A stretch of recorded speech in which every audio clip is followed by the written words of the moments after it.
Hi and welcome to Vintage Doll Collector. June was a really busy month around here doll-wise. I had so many new acquisitions that I'm splitting them up into 3 separate videos.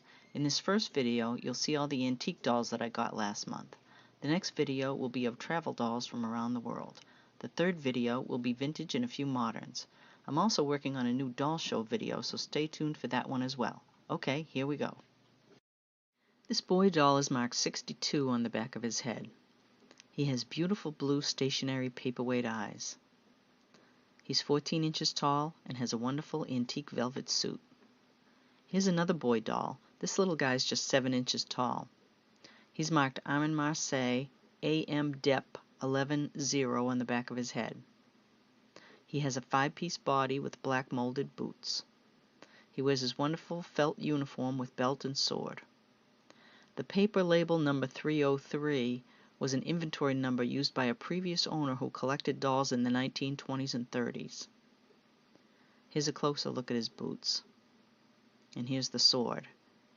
Most of the dolls in this video are from that collection, which I purchased a part of from a relative of hers. This is a 13-inch Ernst Grossman doll from the 1880s. She has a beautiful face with pierced ears. Obviously, this is a copy of a French doll, Belton type with a flat top head. The 2 holes with the string were originally to secure the eyes during shipping. The eyes no longer open and close, so I'm not sure if they are just stuck or if somebody has reset them as stationary eyes. She's marked EG in a circle on her back, and on her head the number 5 with an inverted V below that. Here you can see her body. According to the German doll encyclopedia, Grossman was the first Sonneberg doll maker to make a doll with ball joints. She's had some work done, unfortunately not by anybody who knew what they were doing. She was probably strung a bit too tight, which caused her wooden arms and legs to split. Instead of taking the doll apart, fixing the splits with white glue, and then restringing her more loosely, she was repaired with tape, which is now permanently stuck and ruined the finish. Her lower legs were obviously replaced, as they are not the same color as the rest of her. Since I'm not keeping her, I'll let the new owner decide how best to proceed with restoration. She wears a cotton chemise and drawers, trimmed with eyelet.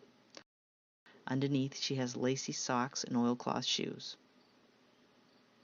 Her 2-piece outfit is wool with silk velvet ribbon trim.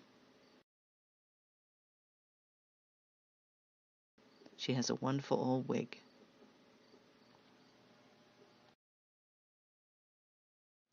I have to be careful with this lovely blonde China head doll because her head has come unglued from her body, but I wanted to show her to you before I undressed her to glue it back on. She has a muslin body with china arms and legs.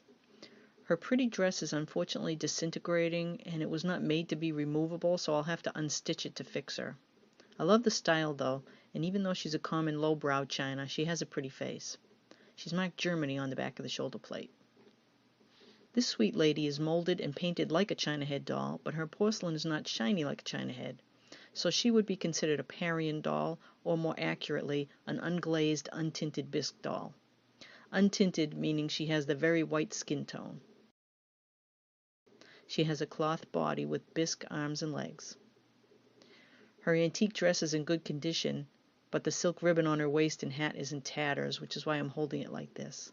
She's 10.5 inches tall. This is a rare size of Simon & Halbig's Little Woman doll and measures 12.5 inches tall. She has a wonderful face with multi-stroke eyebrows and pierced ears. Her wig is mohair. She's marked 1160-3, 1160 being the mold number and 3 is the size number. This appears to be the largest size they made of this mold, at least it's the largest size I could find any reference to online. Now let's look at her wonderful body. The smaller sized dolls usually have cloth bodies, but this doll's on a very unusual body with kid upper arms and legs, and the torso is made of red fabric, stitched to look like a corset.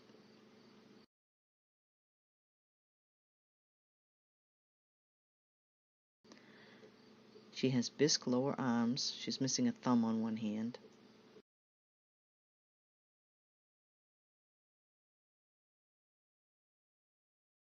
Her lower legs are muslin. She has knee socks and leather shoes. You can see in the side view how her butt is made with a deep gusset so she can sit down. Her underwear consists of a cotton petticoat and wool flannel undershirt. Here she is in her silk taffeta two-piece dress.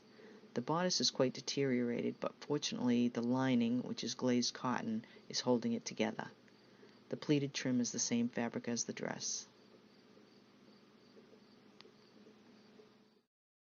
Here's a little Milliner model doll with a papier-mâché head, kind of in rough shape.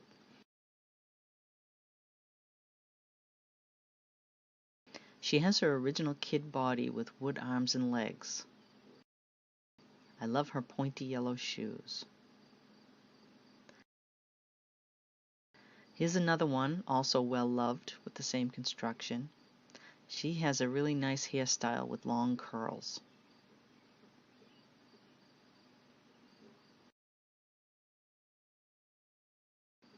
Here's her outfit.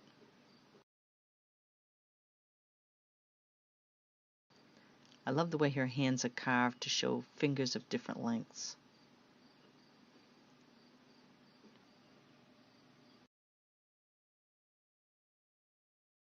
A beautiful Civil War era China head doll with great face color. She's on a kid body and she has wooden arms like the Milliner models, but cloth legs. One of her arms has come off. Looks like it was just glued in place, so I can probably just put it back if I can get her undressed without wrecking her antique silk dress. Unfortunately, her shoulder plate is broken. That wouldn't bother me if I was planning to keep her, but obviously it does affect her value. This China head doll has a pink tint to her skin tone. She has a more detailed face and hair than the previous doll and has china arms and legs. One of her legs has been repaired, it looks like.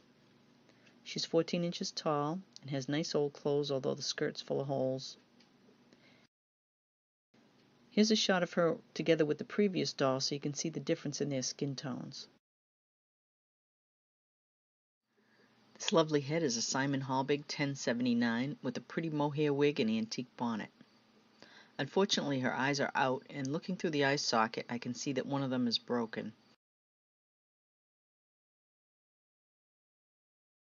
I'm going to take her wig off and get the eyes out before any harm comes to the head. If you look closely, you can see she has square-cut teeth.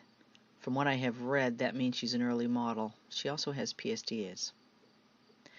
Okay, I used a little hot water to get the wig and the pate up enough to get the eyes out. Now you can see the marking.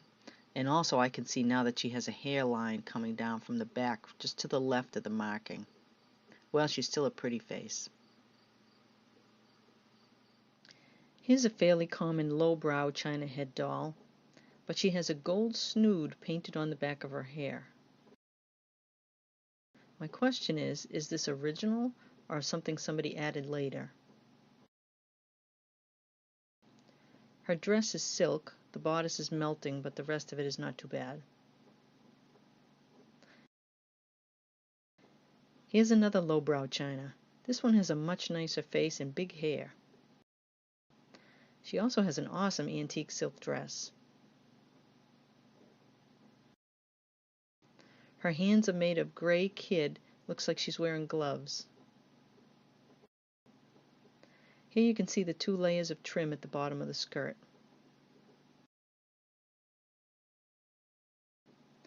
I also wanted to show you the inside so you can see how nicely the dress is made with the lining and hand-worked buttonholes. This handmade cloth doll is very unusual. Can you see that her mouth is stitched to look like teeth? I want to show you her hands. Not only does she have individual fingers, but something has been inserted in each finger to give her fingernails. Very cool. And check out her legs, they're so well shaped. She has knees and calves and ankles. Her dress is not as faded in the back. This primitive hand-carved wooden doll represents a Native American. His head is carved to look like he has a feathered headdress.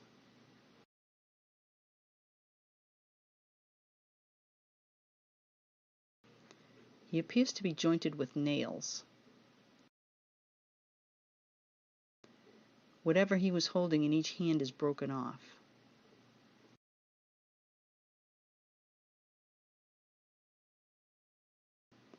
His joints still work pretty well. One knee doesn't bend too far, but I'm not going to force it.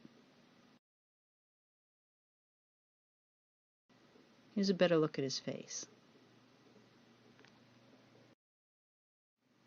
This little china head has a dress that's disintegrating, at least the top part. You can see the bottom edge of her shoulder plate is broken on the right there. She has a cloth body, kind of crude, with stump hands, and her shoulder plate is just pinned on through the sew holes. Her face is a bit worn. She's 8.5 inches tall and has a wonderful fancy hairstyle, sort of a waterfall style. Here's the back, and the top, and the sides. This china head doll is the right size for a dollhouse. She has a pink tint to her skin tone and a cloth body with china arms and legs.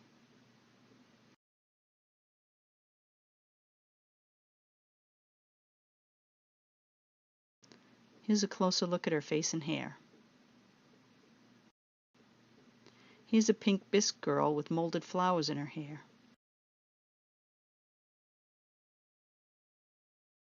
She's in size Germany on her back.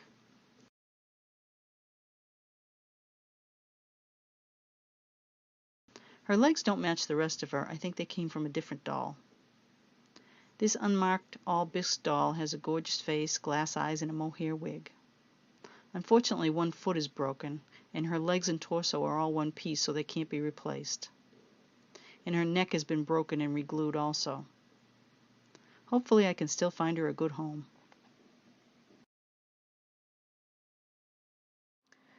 This doll has a papier-mâché shoulder head made by Ludwig Greiner of Philadelphia. Her hair has wonderful, deeply molded curls. The bodice of her dress is very fragile. Every time I touch it, it tears a little more.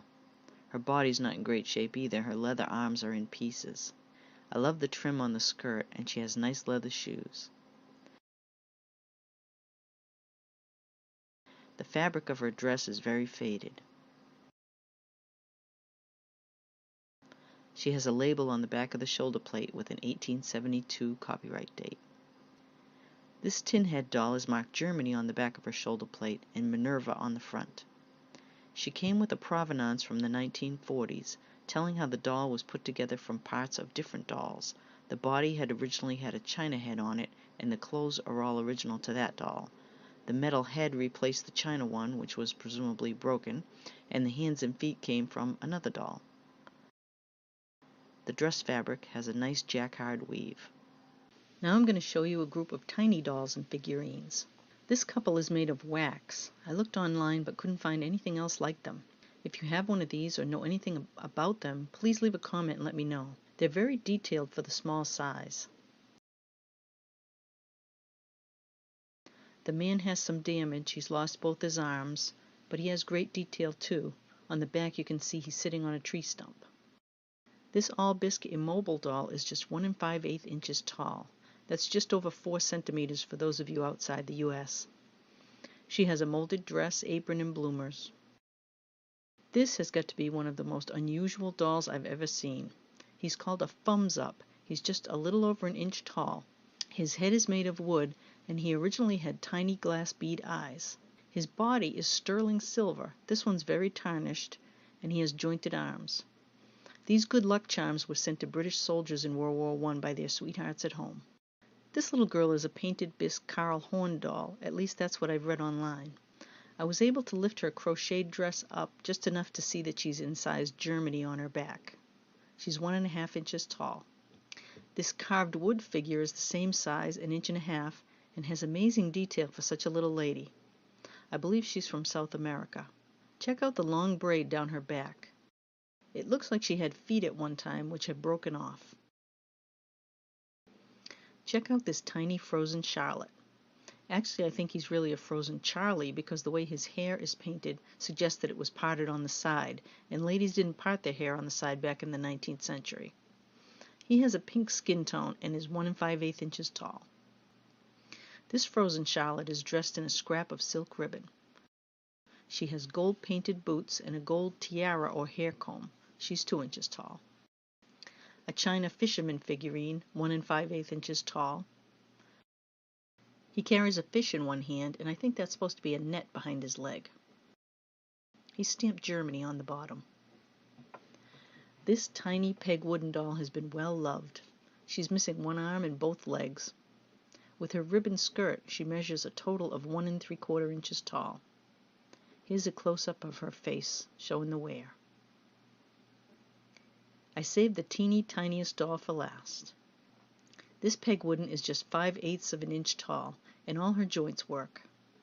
I don't think she's as old as the other one, but she's pretty cool all the same. Which one of these antique dolls was your favorite? Have you added any antique dolls to your collection lately? Leave me a comment. I love hearing from you guys. Thanks for joining me today. Please like and share to help spread the word, and click on the subscribe button for more Vintage Doll Collector videos. See you next time.